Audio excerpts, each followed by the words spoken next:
देख रहे हैं अवध न्यूज़ नेटवर्क की एक खास पेशकश, जिसमें हम विश्लेषण करेंगे 24 तारीख से आरंभ हुए संसद सत्र के मध्य में जो भी घटनाक्रम रहा है, उन सब के बारे में विस्तार से चर्चा करेंगे। इस खास पेशकश में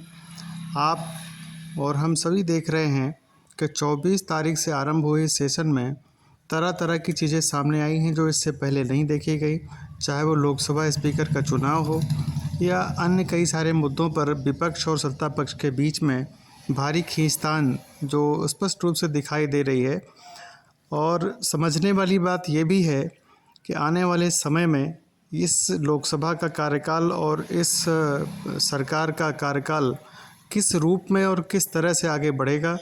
इन सब चीज़ों पर भी हमारी विशेष नज़र रहेगी और बीच बीच में समय समय पर उन सभी तथ्यों और बिंदुओं की पड़ताल की जाती रहेगी। 24 तारीख से आरंभ हुए सत्र में हम आप सभी देख रहे हैं जिस तरह से विपक्ष पूरी तरह से हमलावर दिखाई दे रहा है, उससे एक ख़ास किस्म का मैसेज स्पष्ट रूप से दिखाई देता है। विपक्ष जहां एक तरफ ये समझाने के लिए पूरी तरह से बेताब है कि अब वो पहले के जैसा कमज़ोर नहीं रहा, तो वहीं दूसरी तरफ सत्ता पक्ष भी ये सिद्ध करने में पूरी ताकत से लगा हुआ है कि वो किसी दबाव में नहीं है। दबाव की राजनीति का सामना हालांकि इससे पहले नरेंद्र मोदी सरकार ने या फिर कहें कि पीएम नरेंद्र मोदी ने कभी किया नहीं। गठबंधन की राजनीति और उसको आगे बढ़ाने का जो ढंग होता है, उसमें वो संभवतः एक्सपर्ट तो नहीं कहे जाएंगे, क्योंकि इससे पूर्व चाहे वो गुजरात सरकार में रहे हों, चाहे 10 साल का कार्यकाल उनका प्रधानमंत्री के रूप में रहा हो, इन सभी कार्यकाल में उन्होंने विपक्ष और दबाव की राजनीति इसलिए उसमें अपनी महारत हासिल नहीं की, या कह सकते हैं कि इस वजह से वो दबाव में नहीं रहे क्योंकि उन्हें जनता का प्रचंड बहुमत प्राप्त था। पहला ये अवसर होगा, ये पहला मौका होगा जब प्रधानमंत्री नरेंद्र मोदी को अपने सहयोगी दलों के साथ समन्वय बनाकर चलना होगा, तो वहीं ताकतवर हुए विपक्ष को भी तवज्जो देनी होगी और उनकी भी बातों को सुनना होगा, जैसा कि वो अभी तक करते नहीं आ रहे थे। और उसमें उनको कुछ नए सुधार लाने होंगे, लोकसभा के अंदर हो या सरकार चलाने के तौर तरीकों में नए संशोधन और नए विचारों को जगह देनी होगी। अब 24 तारीख से जो ये सत्र आरंभ हुआ, उसमें सबसे पहले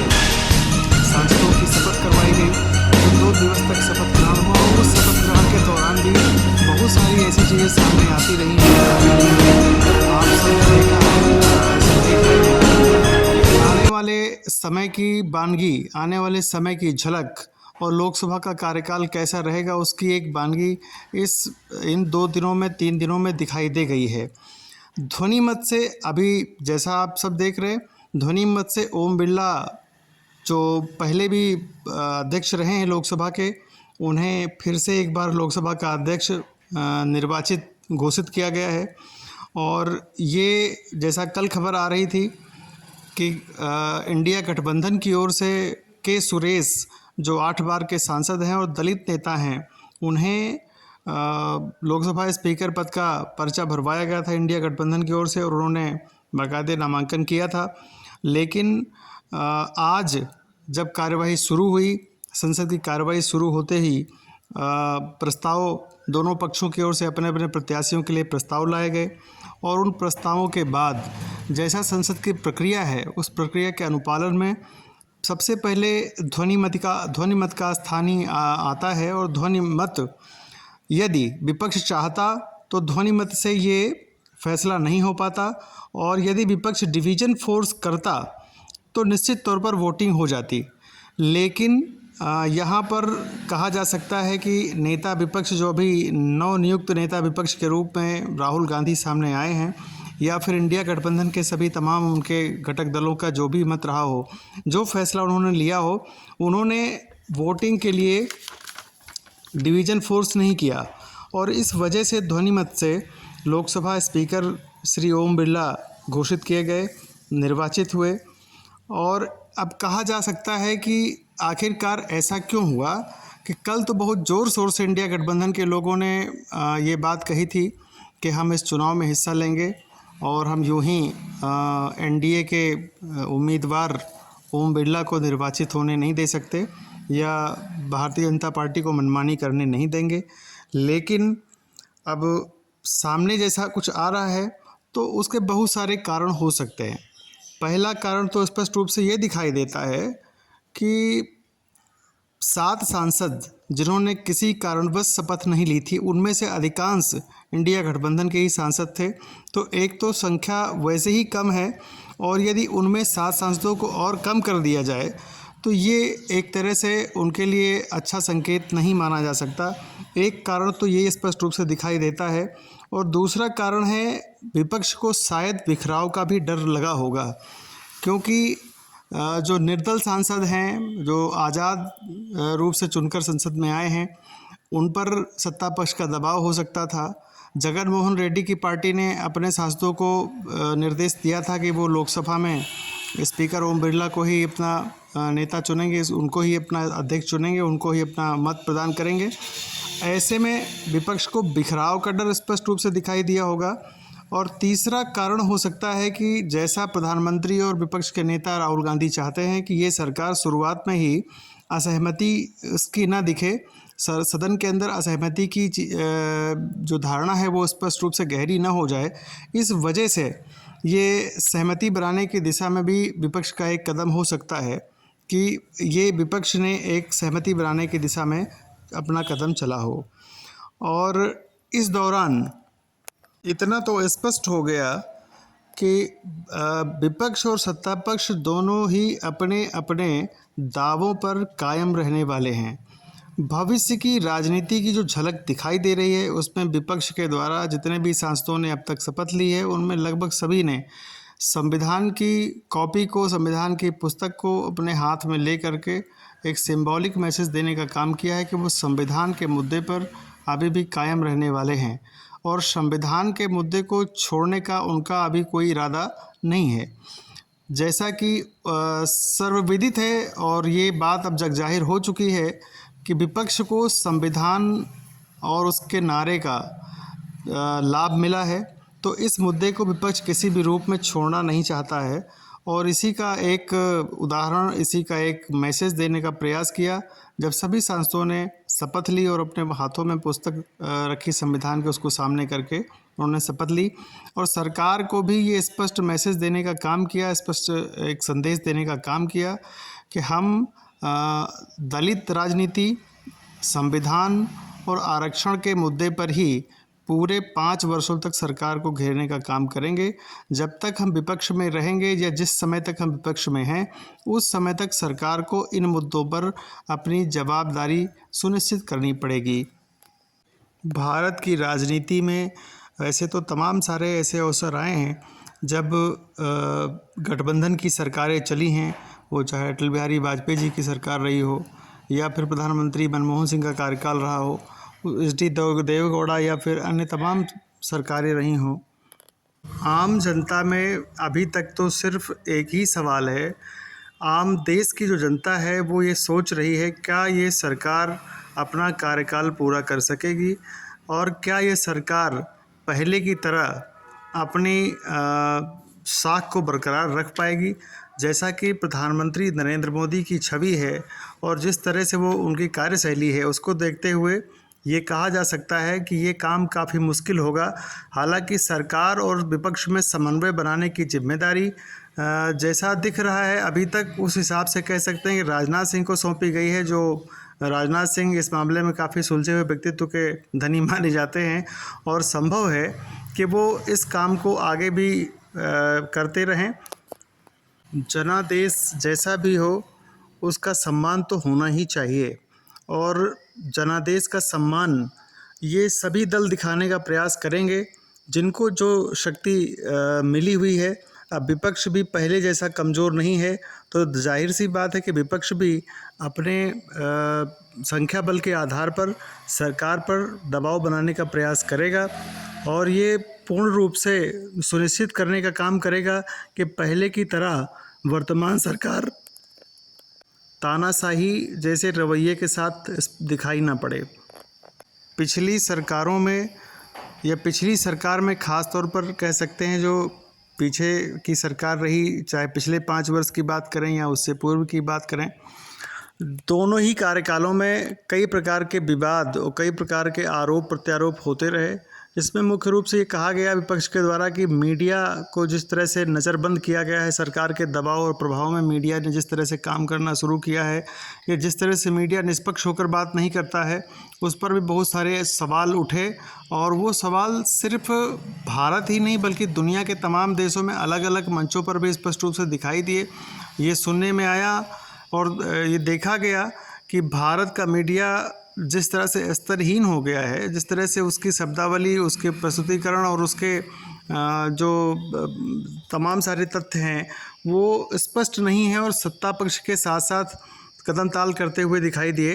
तो वो कहीं ना कहीं एक चिंता का विषय था। और इस पर भी सरकार का जो रवैया रहा वो पूरी तरह से मनमाने ढंग का रहा। वो चाहे सीबीआई और ईडी का गलत इस्तेमाल हो, सीबीआई और ईडी के गलत इस्तेमाल और उसके प्रभाव में जो भी नेता रहे या उसके दबाव में जो तमाम सारी राजनीति की गई, वो भी बहुत काफ़ी हद तक विवादों में रही। और ये देखा गया कि विपक्ष को जिस तरह से कमज़ोर करने के लिए सीबीआई और ईडी का इस्तेमाल किया गया, तमाम संवैधानिक संस्थाओं को सामने रखा गया, विपक्ष की राजनीति को कमज़ोर करने के लिए, विपक्ष के नेताओं को जेल में डालने के लिए और अपनी साख को मजबूत करने के लिए, अपने दल और अपनी राजनीति को मजबूत करने के लिए जिस तरह से संवैधानिक संस्थाओं को आगे करके सरकार ने काम किया, वो विवादित रूप से सबके सामने आया। और विपक्ष का भी इसमें पूरी तरह से एक तरह से कह सकते हैं विपक्ष की जो क्रियाशीलता रही वो भी उस स्तर की नहीं रही, क्योंकि विपक्ष को वो ताकत, वो जनादेश प्राप्त नहीं था, सदन में वो बराबर लड़ने में सक्षम नहीं थे। इस वजह से भी पिछले कार्यकाल में जो घटनाक्रम रहा उसकी पुनरावृत्ति न हो। इन सब तथ्यों को विपक्ष अपनी प्राथमिकता में लेकर चलने का काम करेगा और ऐसा स्पष्ट रूप से दिखाई भी दे रहा है कि वो इन्हीं से बातों को दिखाने का प्रयास कर रहा है विपक्ष कि यदि हमको जनता ने जनादेश दिया है तो सरकार से हम बराबर सवाल पूछेंगे और आपको किसी भी तरह के किसी भी स्तर पर तानाशाही करने की अनुमति नहीं मिलेगी और उसकी छूट नहीं दी जाएगी। ताज़ा उदाहरण आप देख सकते हैं अरविंद केजरीवाल के रूप में या फिर हेमंत सोरेन के रूप में। और इन दोनों ही चुने हुए मुख्यमंत्रियों को जिस प्रकार से तानाशाही पूर्वक या बलपूर्वक जेल में रखा गया, चुनाव के ठीक पहले उनको जेल भेजा गया, तो इससे एकदम बात साफ हो जाती है कि सरकार का कहीं ना कहीं कोई ना कोई खोट तो ज़रूर रहा है। और इसमें तस्वीर बिल्कुल साफ नहीं कही जा सकती, भले ही जिसे गोदी मीडिया नाम दिया गया है वो कितने ही तर्क गढ़े, लेकिन इसमें कहीं ना कहीं पूरी तरह से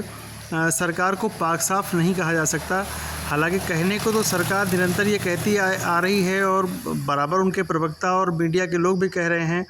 कि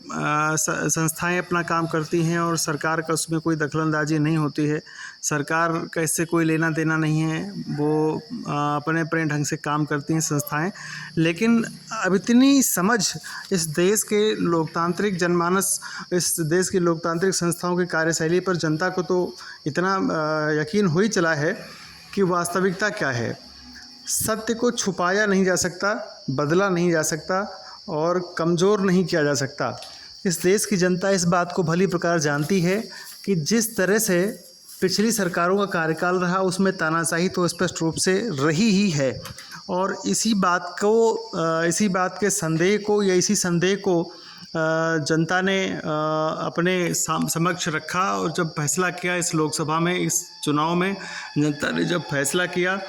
तो ये जनादेश स्पष्ट करता है कि जनता के मन में भी कहीं ना कहीं इस प्रकार के संदेह रहे हैं। जनता को भी ये स्पष्ट रूप से पता था कि यदि इस सरकार को पूर्ण रूप से छूट दी जाएगी तो वो तानाशाही रवैया बरकरार रखेगी और इससे बचने के लिए और कोई दूसरा रास्ता भी नहीं होगा। ऐसे में ये जो जनादेश है वो इस बात की झलक देता है कि ये सरकार पूर्ण रूप से निरंकुश होकर कार्य नहीं कर सकेगी। अब लोकसभा स्पीकर के चुनाव का जहां तक मसला है तो उसमें भी दोनों ही पक्षों ने अपनी अपनी जिद और अपने अपने सरकार का समर्थक मीडिया, जिसे एक नया नाम दिया गया है गोदी मीडिया, उसके द्वारा बहुत सारे तर्क गढ़े जाते रहे और ये स्पष्ट करते हुए गोदी मीडिया के एंकर्स और उनके जो चाटुकार पत्रकार हैं उन्होंने निरंतर इस पर जोर दिया और ये बराबर साबित करने में पूरी ताकत के साथ, पूरी ऊर्जा के साथ वो लगे रहे कि सरकार निर्विवाद रूप से, निष्पक्ष रूप से काम करने वाली है और सरकार ने बहुत सारे ऐतिहासिक और क्रांतिकारी फैसले किए हैं। लेकिन जनता के बीच में उन फैसलों का क्या असर रहा है वो इस चुनाव के परिणाम ने एकदम सिद्ध कर दिया है।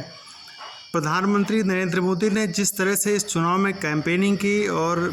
जिस स्तर तक चुनाव को लेकर आए और उन्होंने विपक्ष पर तरह तरह के न सिर्फ प्रहार किए बल्कि मर्यादाओं को भी तार तार किया। तमाम सारे ऐसे शब्दावली, तमाम ऐसे तथ्य और तमाम ऐसे बातें, ऐसी चीज़ें सामने लाई गई प्रधानमंत्री के द्वारा जो वास्तव में इस पद के अनुरूप नहीं है और पद की मर्यादा के अनुरूप तो बिल्कुल भी नहीं है। इससे पूर्व भी बहुत सारे प्रधानमंत्रियों ने चुनाव प्रचार भी किए हैं और चुनाव की रैलियों में हिस्सा भी लिया है, बहुत सारा कार्य इस तरह का किया है। लेकिन ये पहला ऐसा चुनाव होगा जिसमें प्रधानमंत्री के द्वारा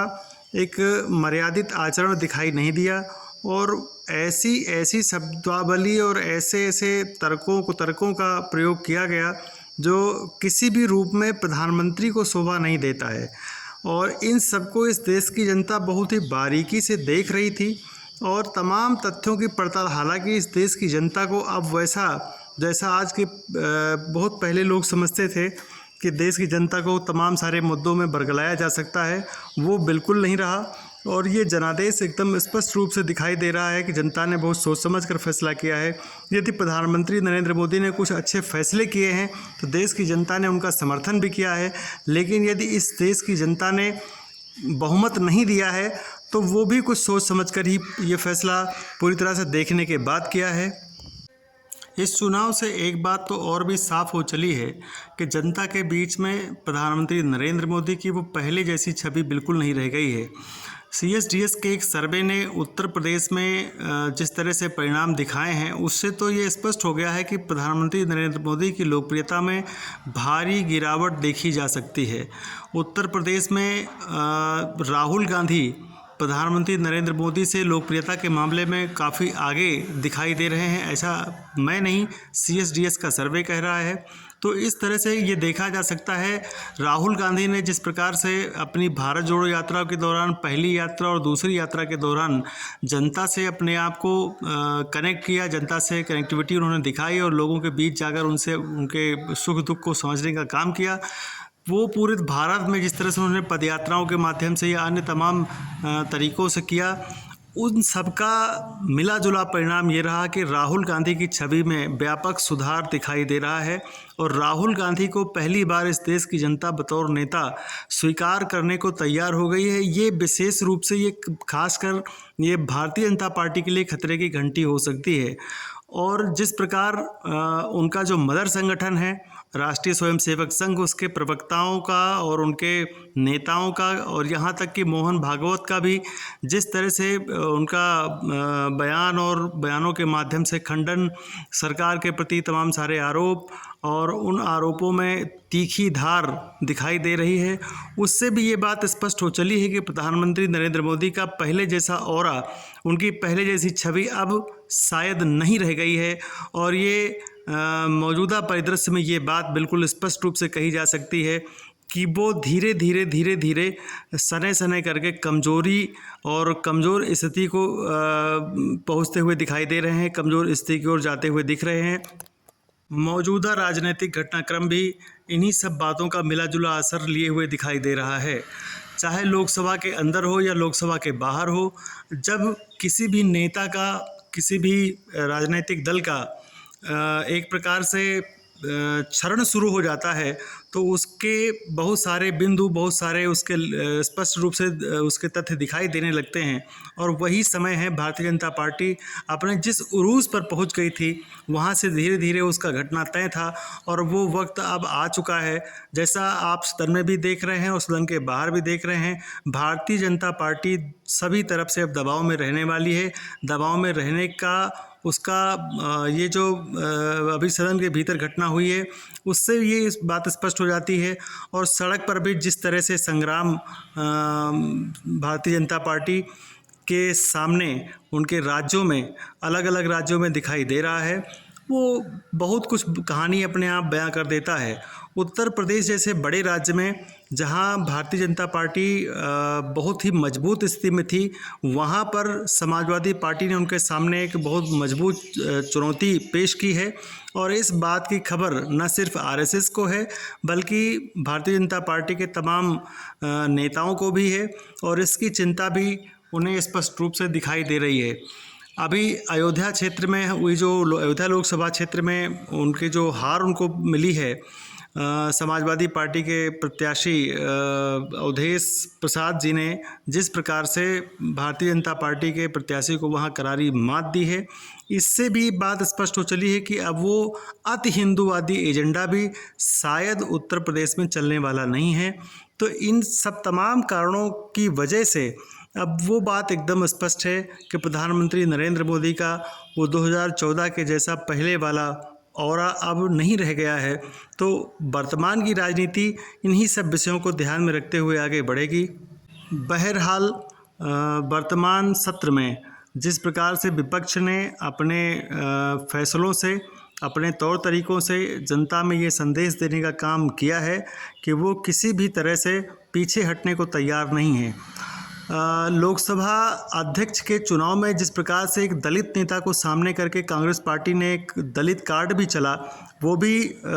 एक संदेश देने के लिए ही उन्होंने ये काम किया। और जनता में ये संदेश भी शायद वो देने का काम करेंगे, उनके नेता और कार्यकर्ता भी इस बात का संदेश, इस बात को जनता तक पहुंचाने का काम करेंगे कि उन्होंने लोकसभा में यदि किसी का नाम प्रस्तावित किया तो वो कोई और नहीं, के सुरेश एक दलित नेता के रूप में उन्होंने किया। तो ये संविधान, आरक्षण और दलित राजनीति को केंद्र में रखते हुए ही कांग्रेस पार्टी और इंडिया गठबंधन के नेता भविष्य की योजनाएं और भविष्य की रणनीति पर काम करेंगे। ये बात वर्तमान और मौजूदा राजनीतिक परिदृश्य में एकदम स्पष्ट रूप से दिखाई देने लगी है। अब ये तो आने वाला वक्त ही तय करेगा कि